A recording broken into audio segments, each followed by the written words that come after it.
سڵاوتان لێبێت بینەرانی زاری کرمانجی ئەم کاتتان باش لە دیدارێکی تایبەت لەگەڵ ئێوەی بەڕێز و خۆشەویستی.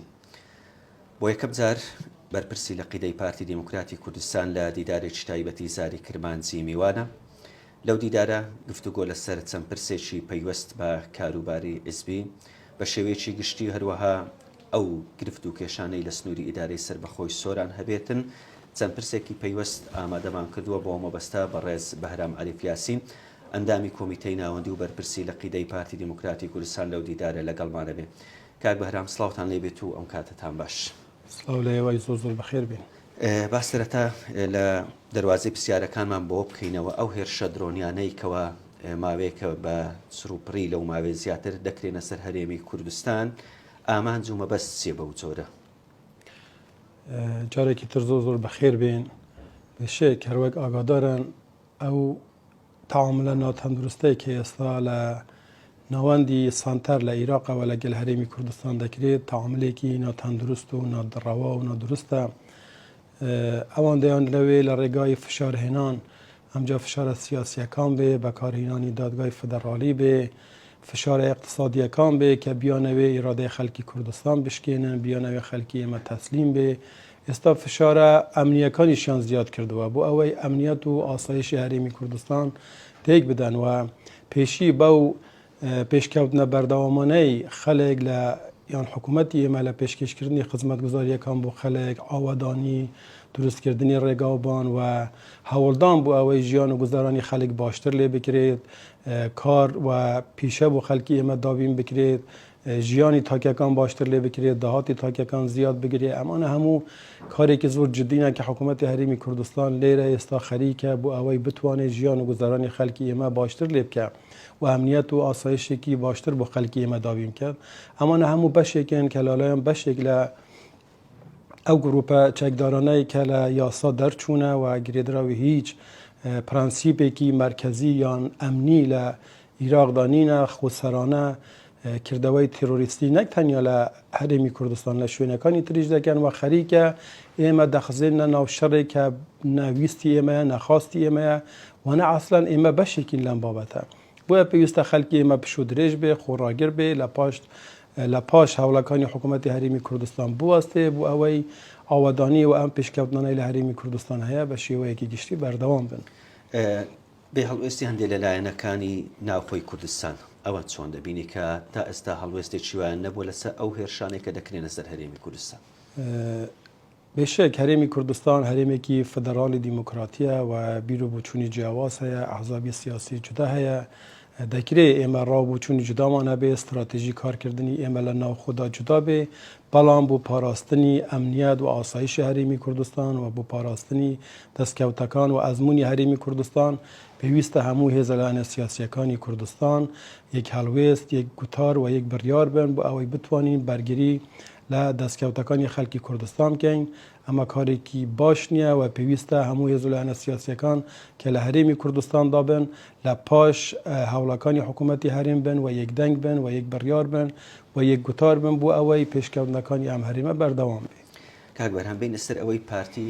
کۆنگرەی چواردەی پارتی بەسترا لە ساڵی ڕابردوو تا ئێستا وەکو حیزب لە هەیکەلێت چ گۆڕانکاریە کراوە لە بەرنامە و کار بە شێوەیەکی گشتی؟ هەروەک جەناب ئیشارەتت پێدا دوای کۆنگرەی چواردەمی پارتی گۆڕانکاری سەرتاسەری لە هەموو ئۆرگانە ئاساسیەکانی پارتی دیموکراتی کوردستان کراوە و لە بەشی هەرە زۆری ئۆرگانەکانی خارەوەش ئالوگۆڕ کراون و ئەم ئالوگۆڕانە بەردەوام دەبن. هەموو حەزبێکی سیاسی کە کۆنگرە دەکە بۆ ئەوەیە کە خۆی نوێ بکاتەوە و لەگەڵ واقعی ئێستا تعامل بکە. بۆیە ئێمە بەردەوام دەبین لە گۆڕانکاریەکان و لەگەڵ پێشهاتەکان گۆڕانکاریەکانیش بەردەوامیان دەبێت و وا دەکەین باشترین ئۆنسنەکان لە باشترین شوێنەکان دابنرێت بۆ ئەوەی بتوانین هەم زیاتر بپەرژێنە سەر کاروباری حەزبی خۆمان و هەروەها هاوکار و پاڵپشتی هەوڵەکانی حکوومەتی هەرێمی کوردستان بین بۆ ئەوەی ئەم ئەزمونە بەردەوام بێ و پێشکەوتنەکان بەردەوامیان هەکرێت. لە سنووری ئیدارەی سربەخۆی سۆران و لە نێو لە قیدەی پارتی لە سنووری ئێوە تا ئێستا گۆڕانکاریەکی فەرمی کراوە لە نێو ئۆرگانەکانی حیزب؟ بەێ لە سنووری لە قیدا و ئیدارەی سەربەخۆی سۆرانیش گۆڕانکاری زۆر کراوە، گۆڕانکاری لە هەیکەلیەتی لەق کراوە، لە شوێنەکانی تر کراوە و ئێمە لە دیراسایەکی قۆڵ داین بۆ ئەوەی باشترین گۆڕانکاری لەم سنوورە بکەینەوە بە کەمترین هەڵە لی دەربچین بۆیە دیراسەتەکانی ئێمە بەردەوامن، کادیرانی ئێمە هەمووان خەڵکی شارەزا بە ئەزمون دڵسۆز و تێکوشەرن و ماوەیەکی دوور و درێژە لەم بوارەدا کار دەکەن. بۆیە ئێمە خەریکی ئەمەی باشترین ئۆنسورەکان پەیداکەین لە باشترین شوێنەکان ئیشی خۆم بکەین و ئەوانەی کە پێویستیان بە شوێنی باشترە هەوڵیان بۆ بدەین بخەینە بەردەم سەرکردایەتی خۆمان بۆ ئەوەی کاری باشتری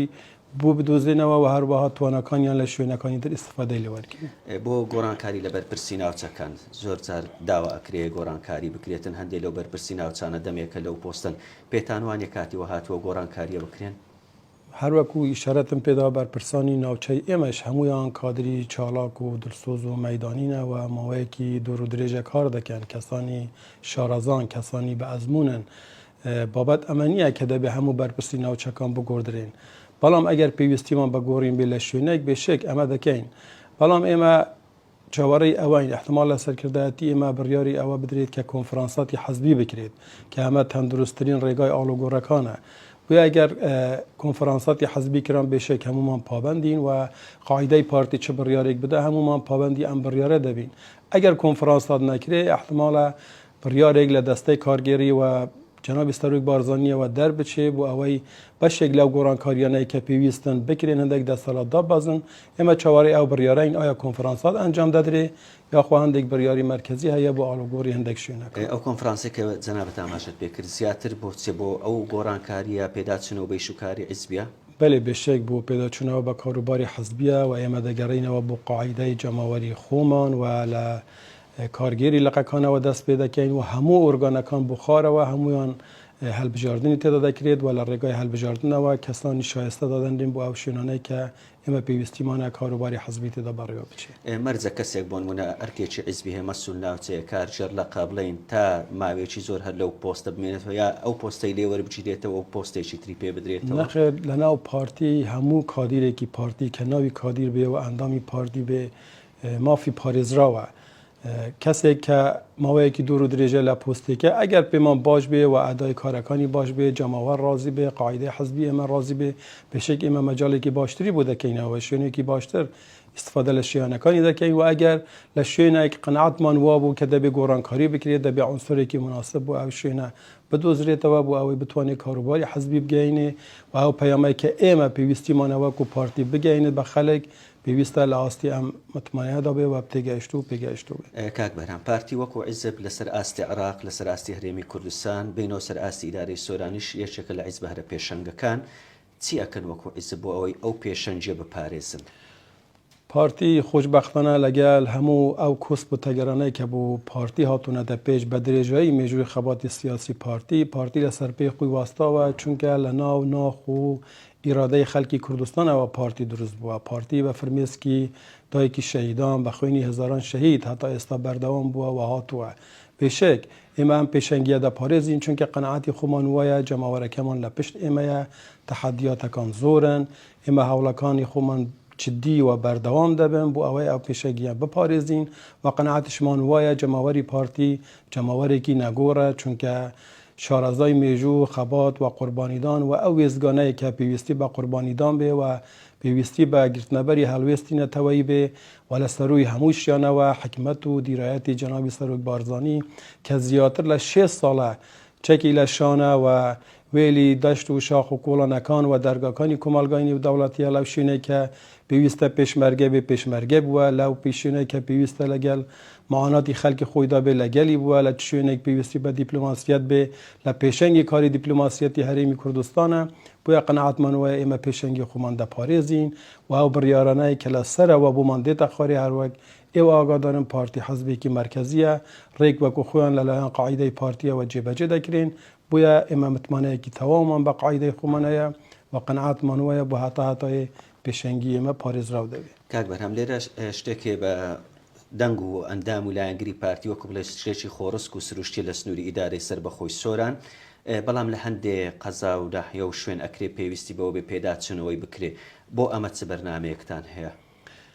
تەبێ ئێمە ڕێز و حرمەت و خوشەویستێکی زۆرمان بۆ هەموو ئەم کادیرانەی ئێمە هەیە کە ئێستا لە تیمی حکوومەتی ئێمە کار دەکەن و بۆ ئەوەی ئێمە خەڵک بزانێت کە جێگای خوشگوزارانی خەلک دابینکردنی ژیانێکی باشتر بۆ خەلک لە ئەولەویەتی کاری پارتیە.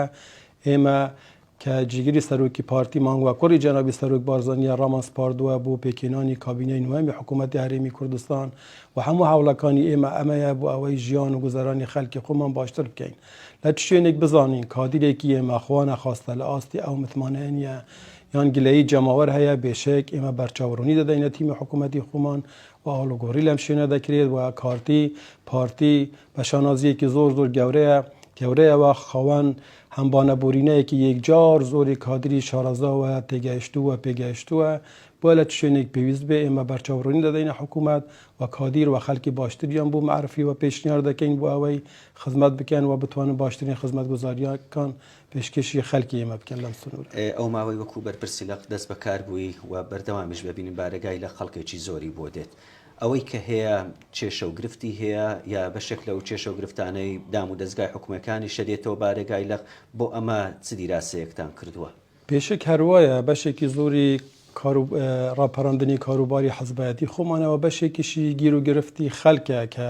دێن لە دەرگاکانی حەزب دەدەن بۆ ئەوەی ئێمە هاوکار بین و لە ڕێگای ئەوەنەوە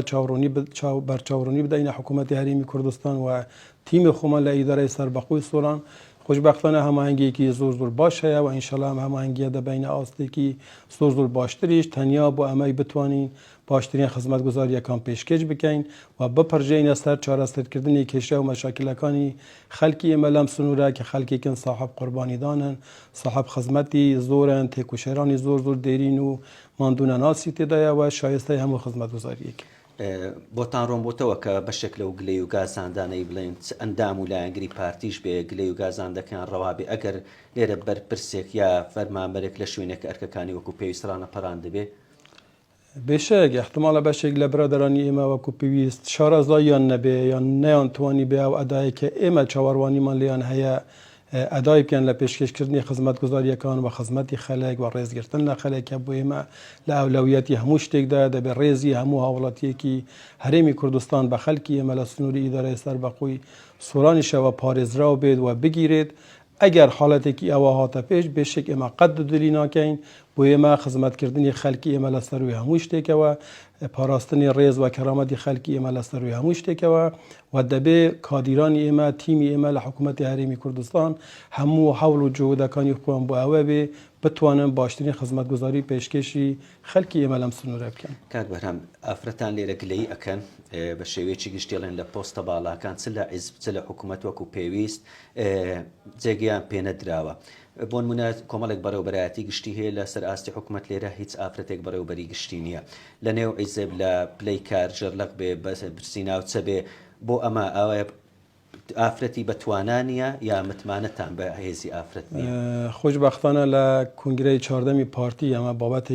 بابەتێک بوو کە زۆر بە جدی پرژانە سەرێ و چارەسەری پێویستیشی بوو دانراوە دیار بوو کە پارتی دیموکراتی کوردستان جێگە و منزلەتی ئافرەت زۆر بە گەورەیی دەبینێ مەجالێکی زۆر باش بۆ ئافرەتانی ئێمە ڕەخسا بەشێک لە ئافرەتانی ئێمە بە دەنگی خۆیان بوونە ئەندامی کمیتەی ناوەندی پارتی دیموکراتی کوردستان و خوشبختانه یەکێکیشیان لەسەر بڕیاری سەرکردایەتی و جەنابی سەرۆک بارزانی و جێگرانی جەنابی سەرۆک و دەستەی کارگەری مەکتەبی سیاسی بوو بە ئەندامی مەکتەبی سیاسی پارتی ئێستا پارتی جێگای ئافرەتان لە ئاستی تۆپی قیادە و بڕیاردانی پارتیدا هەیە لە پۆستە ئیداریەکان لەم سنوورە بێشک ئێمە پێداچوونەوەیەکی زۆر جدی دەکەین دەبێ ئافرەتان لە ئیدارەدانی ئەم شارەدا وەکو پیاوان شان بەشانی پیاوان بەشدار بن لە چ شوێنێک ئێمە ئافرەتێکمان بینی کە توانای هەیە و خۆی پێگەیاندووە تێگەیشتووە و لە ئاستی ئێمە قەنەعەتمان وا بێت لە ئاستی تێگەیشتن و قەنەعەتی ئێمە بێ و دەتوانێت خزمەتگوزاری پێشکەشکات ئێمە پاڵپشتی دەبین و پێشنیاری دەکەین بۆ تیمی خۆمان لە حکوومەتی هەرێمی کوردستان و ئیدارەی سەربەخۆی سۆران بۆ ئەوەی لە ئەو شوێنانەی کە پێویستن و ئەوان دەتوانن و توانای بەڕێوەبردنیان تێدا هەیە سوودیا لێ وەرگرین بەشێک لە بەڕێوەبەرەتیەکان ئێستا لەم سنوورە ئافرەتیان تێدا هەیە و ئافرەتێکی زۆر لە دام و دەستگاکانی ئێمە لە سنووری ئیدارەی سەربەخۆی سۆرانیش هەیە بەڵام بۆ ئەوەی ئێمە ئەم گلەیەش نەهێڵین بێشک لە داهاتوودا هەم لە دەستەی کارگێری لەقیدا ئێمە کارگێرێک کە ئافرەت بێدای دەنین و هەروەها لە پۆستە ئیداریەکانی ئیدارەی سەربەخۆی سۆرانیش ئێمە بەشێک لە ئافرەتانەیە کە تێگەیشتون پێگەیشتون و توانای کاریان هەیە و قەنەعەت و متمانەیان بەخۆیەوە دەتوانن شان بەشانی پیاوان کار بکەین ئێمە معرفیان دەکەین و لە شوێنە گرنگەکان دەیان دەنین بە پاڵپشتیان دەبین بۆ ئەوەی بتوانن ئەدای پێویست پێشکەشکەن. بینە سەر بابەتی پەرلەمان بڵێن پارتی بۆ هەڵبژاردننی پەرلەمانی کوردستان ئامادەیە بۆ پێکە دادگای فدراڵی مانجیل و دیاری کرد، بەڵام ئێستا ئەو کاتە گۆڕانکاری بەسەردا بێ هەر کاتێک بێ ئێوە وەکو پارتی ئامادەن بۆ هەڵبژاردن. بەداخەوە ئەوە چەندین جارە بەهۆی حاضر نەبوونی لایەنەکانی تری سیاسی لە هەرێمی کوردستان هەڵبژاردننی پەرلەمانی کوردستان دوا دەخرێ. هەموو لایەک ئاگادارن و ئەو وەفدانەی کە لە نێوان ئێمە و ئەحزابەکانی سیاسی تری کوردستان دێن و دەچن، ئەوەی کە هاتوچووی بەغدا دەکەن یوهێن ئاگادارە، هاوپەیمانانی کۆمەلگای نێودەوڵەتی کە زیاتر لە 30 قۆنسولیان ئێستا لە هەرێمی کوردستاندا لە پایتەختی هەرێمی کوردستان هەیە، هەمویان ئاگاداری ئەم وەزعن کە پارتی لە هەموو هەڵبژاردنەکاندەوە هەموو ئەو وادانەی کە دیاری کراوە ئامادەیە بۆ ئەوەی هەڵبژاردن بکرێت. ئەوەی کە مانگی 25 مانگی دوش قرار بۆ هەڵبژاردن بکرێت، پارتی هەموو ئامادەکاریەکانی کردبوو. بەداخەوە لایەنەکانی تری سیاسی حاضر نەبوون. ئێستا بڕیارە وادەیەکی تر دیاری بکرێت، لەم وادەیەش پارتی دیموکراتی کوردستان ئامادەیە لە بەیانیەوە بچێتە هەڵبژاردن و وادەیە کە ئێستای دیاری کراوە دیسان پارتی ئامادەیە، هەموو ئامادەکاریەکان کراون و قەنەعەتی خۆمان وایە دەنگەکانی ئێمە نەک تەنیا کەم ناکرێت، بەڵکو ئێمە بە ڕێژەیەکی زۆر بەرچاوی دەنگەکانی ئێمە زیاد دەبێ. ڕاستە خەڵک مەشاکلی هەیە، ڕاستە خەڵک کێشەی هەیە، بەڵام قاعدەی جەماوەری پارتی قاعدەیەکە کە قاعدەیەکی نەگۆڕە و پارتی متمانەی بەخۆیەتی و ئەندام و لاینگرانی پارتی شانازی بەمە دەکەن کە ئەندامی پارتێکن کە سەرکردایەتی نەک تەنیا هەرێمی کوردستان ئێستا جەنابی سەرۆک بارزانی وەکو مەرجەعێکی باڵای تێکڕای گەلی کورد لە هەموو شوێنەکانەوە معرفی کراوە و قەنەعەتیان پێیە و هەموو بڕوایان پێیە. بۆ ئێمە خەوەن سەرۆکێکین، حزبی ئێمە حزبێکی موسساتیە و ئێمە قەنەعەتی تەوامان بەخۆیە لە هەر هەڵبژاردنێک بێتە پێشێ پارتی دیموکراتی کوردستان پێشەنگی خۆی دەپارێزدێ و ئامادەین. باشە، بەوە تا ئێستا بۆ سنووری لە قیدا هیچ کەسێک سیفی خۆی هێناوە پێشکەشی کرد بێ ئەگەر هێناویەتی هەڵبژاردن و دەستنیشانکردنیان لەسەر چ بنەما و پێوەرێکە بێ. هەموو ئەندامێکی پارتی حەقی ئەوەی هەیە کە خۆی کاندیدکە و بڕوای و متمانەی بە شیانەکانی خۆی هەبێ. بێشێک بۆ ئەوەی ئێمە باشترین کەسەکان دەستنیشانکەین بۆ ئەوەی ببن بە ئەندامی پەرلەمانی کوردستان و نوێنەرایەتی خەڵکی ئێمە لە پەرلەمانی کوردستان بکەن و هەروەک ئاگادارم پەرلەمان دەستگایەکە کە چاودێری بەسەر کاروباری و ڕقەبەی حکوومەتی هەرێمی کوردستان دەکە. بۆیە ئێمە ئەم جارە پێمان وایە دەبێت باشترین کەسەکان دەستنیشان بکەین بۆ ئەوەی بتوانن ئەدای خۆیان و هەروەها ئەو یاسانەی کە لە پەرلەمان دەردەچێ لە مەسلحەت و بەرژێوەندی گشتی هاوڵاتیانی هەرێمی کوردستان دابێ. بۆیە خەڵکێکی زۆر سیوی خۆیان تەقدیم کردووە، بەڵام ئەم جارە احتمالە هەندێک پۆلین بەندی بێتە خارێ، هەر ئەوە بە ئاسانی نەبێ و کەسانی شایستە دەبێت لەسەر ئاساسی ئەم پۆلین بەندیە کە دەکرێن دەستنیشان بکرێن و ببنێنە نێرەی خەڵکی ئێمە و جەماوەری پارتی لەم سنوورە. لەو ڕێژەیە ئافرەتیشی تێدا هەیە؟ بێشێک ئافرەتیش بەشێکی گرنگی ئەم ڕێژەیە دەبن. ئەوە مایتەوە لەسەر کۆمیسیۆن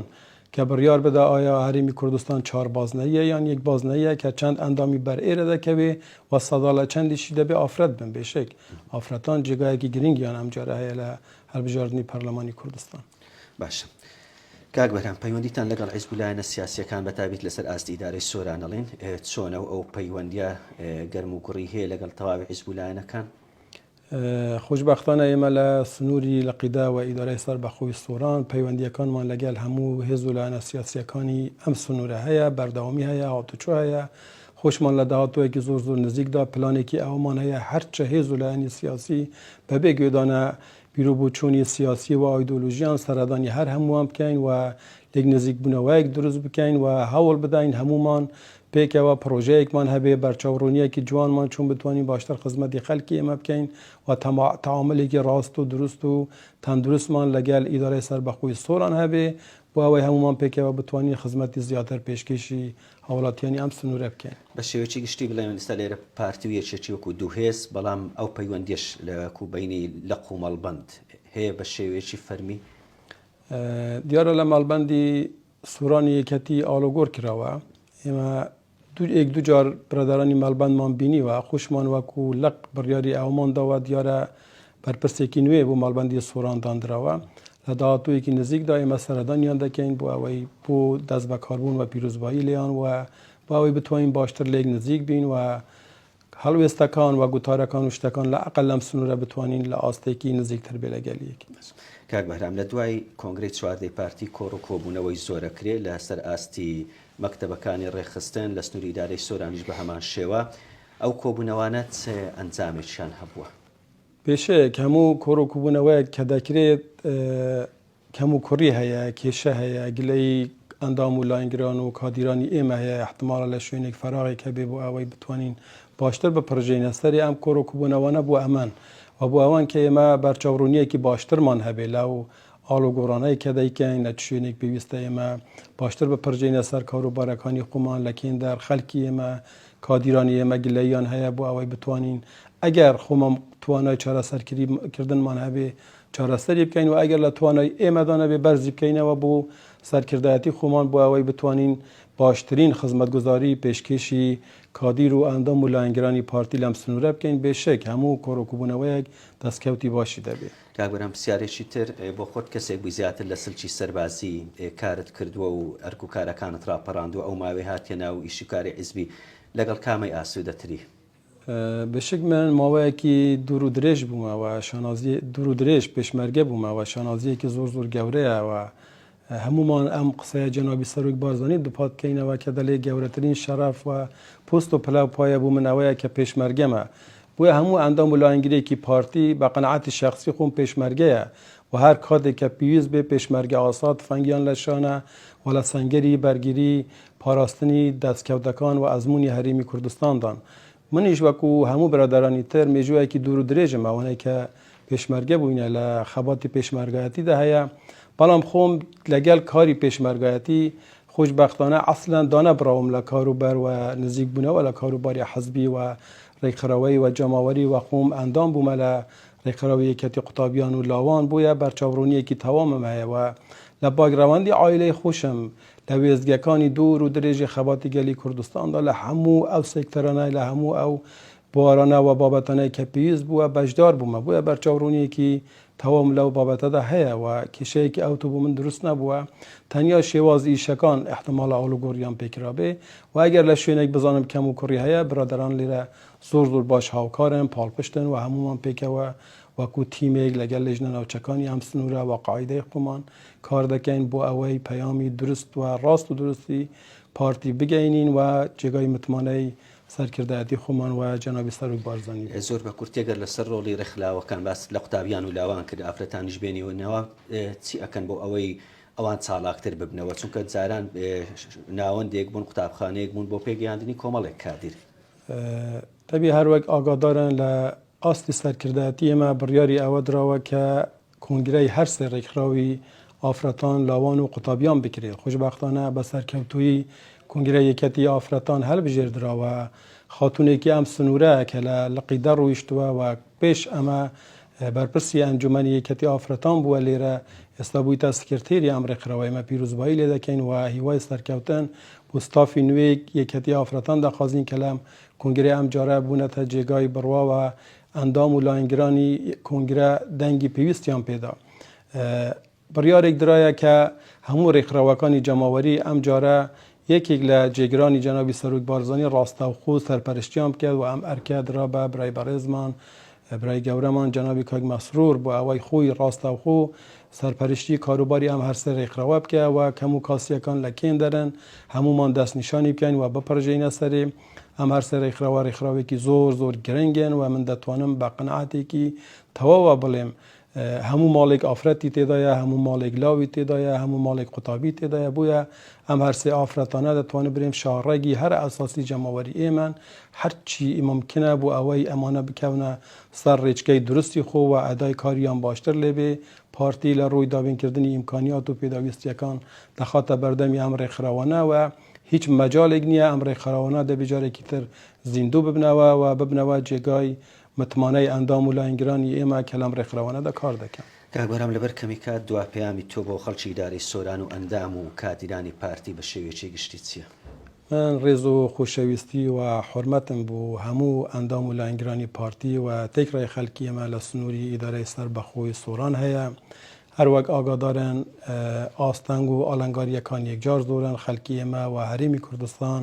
بە شێوەیەکی زۆر گشتی لە بارودۆخێکی هەستیاردا دەرباز دەبێ تەحەدیاتی جددی لە بەردەم هەرێمی کوردستاندا هەیە بۆیە دەبێ خەڵکی ئێمە پشت و درێژ بن هاوکار بن پاڵپشت بن پاڵپشتی پەیامی حکوومەتی هەرێمی کوردستان بین هەموو لایەکمان پێکەوە بۆ ئەوەی بتوانین بە کەمترین زەرەر ئەم قۆناغە چارەنووسسازە و هەستیارەی دەرباز بکەین من هیوای سەرکەوتن و دابینکردنی ژیانێکی باشتر و خۆشگوزەرانتر و دابینکردنی ئەمنیەتێکی باشتر بۆ خەڵکی ئێمە لەم سنوورە و تێکڕای هەرێمی کوردستان دەخوازم بە یەک ڕێزی بە یەک گوتاری بە یەک هەڵوێستی و پاڵپشتی و خۆراگیری خەڵکی ئێمە دەتوانین هەرێمی کوردستان بەرەو قۆناغێکی زۆر باشتر و پێشەنگتر بیبین. دەستان خۆش بە سواز بۆ تۆ کە لەگەڵمان بووی. بەڵێ بینەرانی زاری کرمانجیەوەی بینیتان دیدارێک بوو لەگەڵ بەڕێز بەهرام عەریف یاسین ئەندامی کۆمیتەی ناوەندی و بەرپرسی لە قیدەی پارتی دموکراتی کوردستان لە ئیدارەی سەربەخۆی سۆران تا لە دیدارێکی نوێ پێتان نەگەینەوە کاتێک شات.